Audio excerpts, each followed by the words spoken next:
It's just a quick video to talk about how to use the comic book mask. So this is an example of one that I did for a Batman cover. This is the light mask. You can see that some of this is opaque because it has this paper on it, and the paper does let some of the light through, and it blocks others, so it lets it through here, and it doesn't completely block it here in this area. And the reason is you don't want a sharp edge where the light was and wasn't. You won't want it to look that obvious. But what I've done here, you can see, is I've removed the masket in areas where I want it to be white. Now, it was trickier in this particular mask. There are a lot of fine areas. And you can see why this is different than a peroxide mask is because it's got these little supported areas here. You see the center of the O is still blocked, and many of the letters too, like where it says "look out" here, and a lot of this fine structure in the Joker's face is blocked, and you want the white to be showing. So it's different than this example. This is a peroxide mask where the center of the letters are not supported, but it's okay. You can get a little bit of peroxide on there. You're just generally keeping the paper from being stiff, so it's okay to have that there. So what you'll do is you'll put this down on the book and then spray it with peroxide.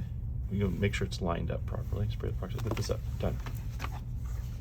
Now when you get yours, it'll look something like this. It looks just like say, oh, this is,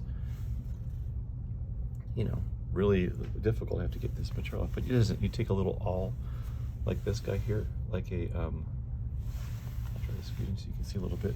Or I use an awl. You can use a pocket knife, fine screwdriver, whatever. Just lift a corner like this. You know what I'm doing? I'll lift a little corner there, and you just peel it up inside. So it comes up just like this. It's pre-cut. Now yours might come in different materials and colors.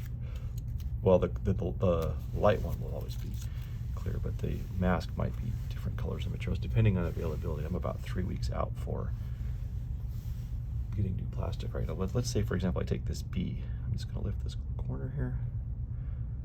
I put my finger and I pull this up. There you go.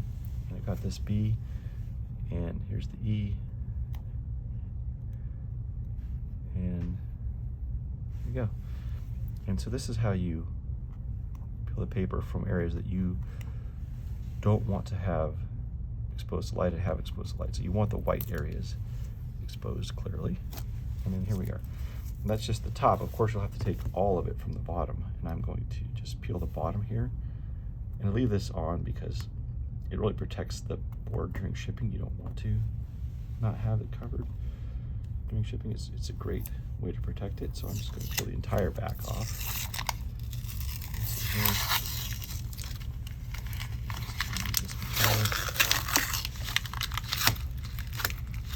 Pro tip, it comes off easier when it's warmer. And you can see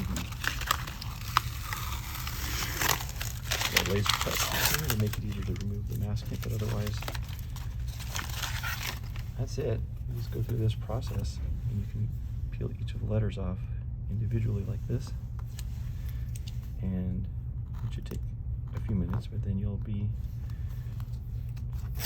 ready with your mask. And that's it. That's how it works.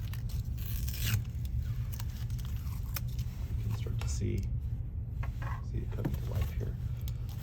That, and then that's the peroxide mask if you have it. So you can just use both of those. And this is an example of a more complicated structure that's already been peeled with this Batman